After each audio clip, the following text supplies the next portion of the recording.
Hey guys, what's up? So today we're going to check out something that I've been wanting to look at for a while now. This thing's been out for a long time. This is the Family Pocket FC3000, but this is the V2. I'm not sure how long the V2's been out, but it came with this little manual inside I forgot to put back in. But it's a really cool little cheaply made, but yep, solid at the same time, handheld emulator with up to Nintendo, Super Nintendo, Genesis, Mega Drive, all that, but doesn't have PlayStation. And it just has some really unique things about it. This thing's been out a lot longer than some of these other things that we are buying these days, and I understand why this thing is probably less desirable these days, but it's still really cool, and it seems to have a loyal following because people are still buying them for like 30 bucks.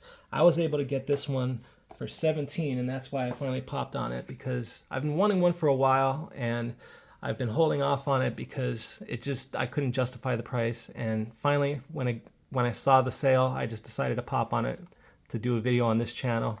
So basically, first thing I want to do is show you the layout, everything on it. We have a D-pad, unfortunately, with no pivot. It goes completely flat, but honestly, it doesn't affect me in Street Fighter 2, and I'll show you that. We'll do a little Street Fighter 2 gameplay, and I'm just going to kind of show you the different systems that it has.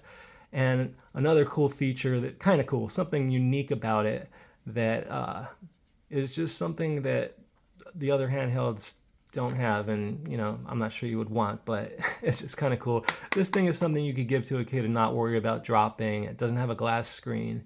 Check out the buttons. They're kind of funny looking. They feel okay though. They're not too punchy, but they're punchy enough. You definitely have a tactile feedback. These ones are clicky. I didn't even realize there were buttons at first, but obviously you're gonna need those for like Super Famicom games. Start and select are clicky. And then we have a menu button here, which I didn't realize when I first started this because I was pressing start, select, and these top two buttons, and it was doing the exact same thing. So first thing I'm gonna do is show you how this thing is laid out. It has a little tiny, what looks like a Game Boy Advance cartridge, and this thing could be put inside, and it takes all the emulators off of here and turns it into like a cheap little Famiclone with 130 games.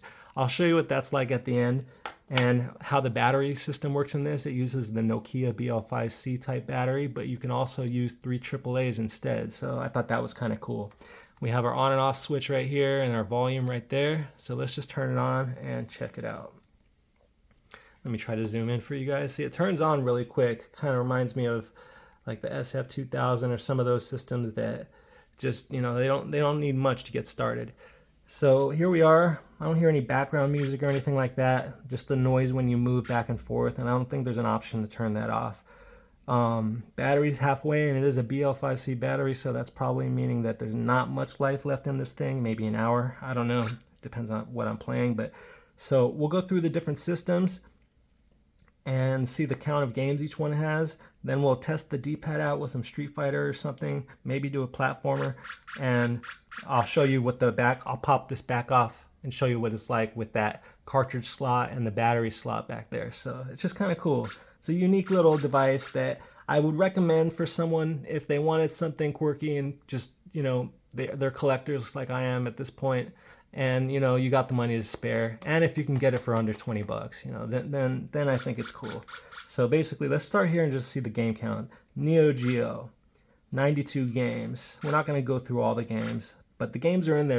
And same with Nintendo. They put the Mario games in. You don't have to worry about that. All the games you're hoping for in these systems are likely to be there.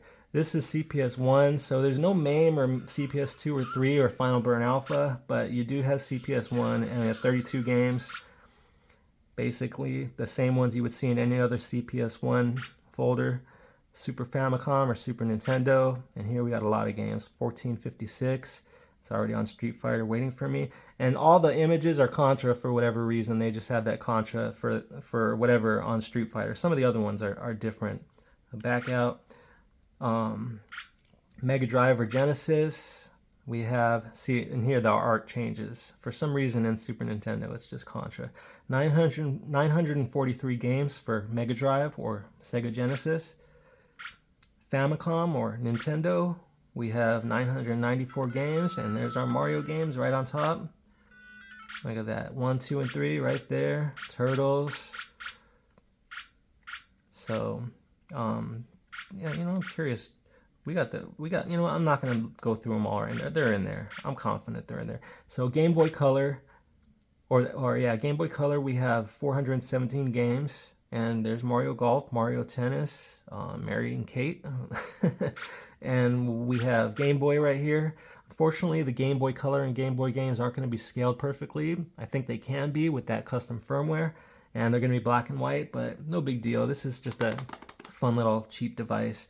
So there we go with that. Oh, 400, what was that, 455 games for Game Boy.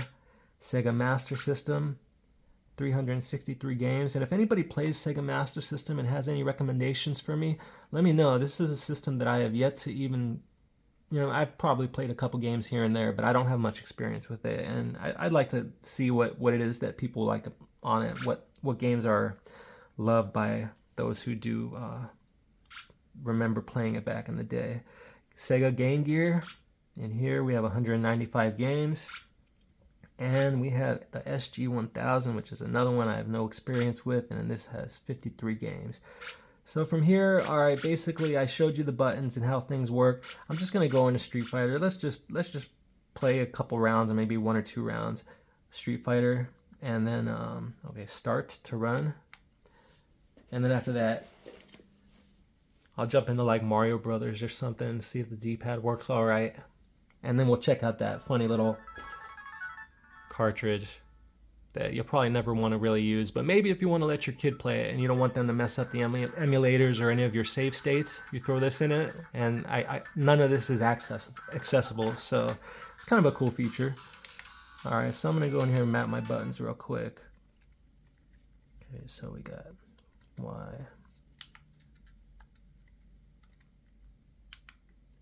Since this is a mono speaker, might as well set that to mono. Press start. Just gonna go normal. Start. And of course, it's always Zangief. It's always Zangief first. Let's see if we can do some Hadoukens and some Shoryukens. Not the first time. Oh, second time, no problem. Third time, no problem. Shoryuken. No problem. We're good, see? Even without a pivot, for some reason, certain D-pads will function alright. See, I tried to jump forward there, and I jumped straight up. That was due to that lack of a pivot. But overall, it's not much of a problem.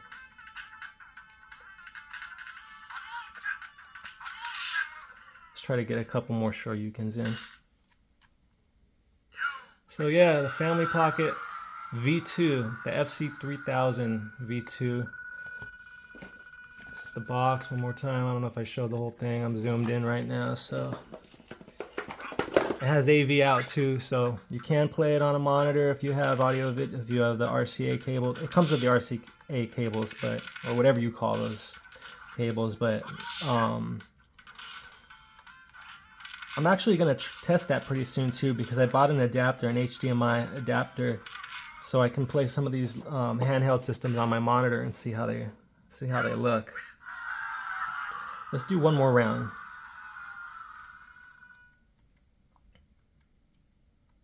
Not a whole match, just one round.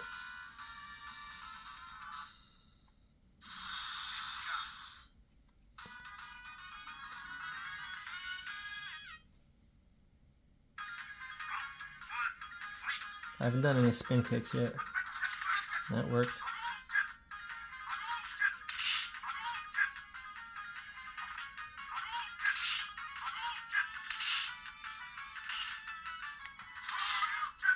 No problemo. Alright, so you can see the D-pad works for Street Fighter. I did have one accidental straight up jump when I tried to jump forward, but that's not too big of a deal. So check this out. You can do this to save your game, or press the menu button right here. It's kind of hidden. It looked like that player 1 symbol on the Famicom controllers. So I'm just going to quit. And we've already went through the different systems and seen the game counts. And I'm going to kind of keep this as a short video. So let's just back out of here. And what I'm going to do is I'm going to shut it down. You just basically flip the switch. There's no other way to shut it down. And then to pop the back off, go from the opposite side just to make sure you don't mess up the on and off switch in the wheel. But you just kind of pry it off. Let me zoom back out just a little bit. So yeah, you got to kind of get your fingernail under there, or use a pry tool like a spudger. If you want, you could use a spudger. It's not really necessary, but if you have a problem, that's how you can do it. It's not the most intuitive piece, but it's solid. It comes off. It doesn't feel like it's going to break. So here you go. Here's our little cartridge slot for that one proprietary cartridge, and our BL5C battery slot right here. So you can see if you take this out, you could put in 3 AAA. I thought that was kind of a cool feature. I know I've seen it a few times before, but it's cool that it's an added feature on here that wasn't necessary, but it is included. So I have an extra, or a couple extra of these BL5Cs from the PowKiddy V90, so I doubt I'll ever really need to put AAAs in them. But here we go. Let's put this in just like a Game Boy Advance cartridge. Unfortunately, Game Boy Advance cartridges do not work in here. So let's make sure we flip this to the proper side. And we're just going to pop this back on. Like that. And now when we start it up, all the emulators will no longer be accessible. And we're just going to have this Famiclone style 143 game system. And like I said, this could be kind of cool because you could hand it to your kid and let them just play through these games, and you're not going to worry about them deleting your save states or overwriting them or anything like that. I'm not going to say there's any really amazing games in here, but I can't remember what it was, but I saw something that was a legit game as I was going through here previously. I don't remember what it was, but you know, let's just start from the top and move down. F-22 Racing Fight. I'm not going to read them all. Let's just go down through these.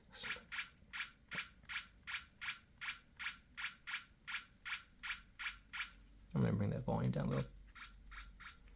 I know there's at least one game in here that is like there it is, Miss Pac-Man. Let's give it a try. This is a good one to test the D-pad on anyway. I'll start. It's actually Miss Pac-Man. Looks like the Nintendo version.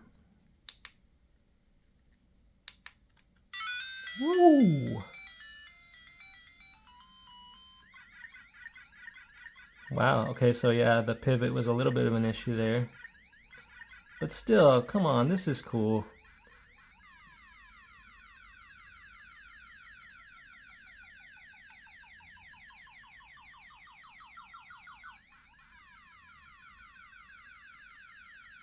It's not ideal, the D-pad for Pac-Man, but this is the only game I'm going to play from this cartridge. All the other ones are just those goofy little kind of homebrew. I don't even know if you call them homebrew games, whatever they are.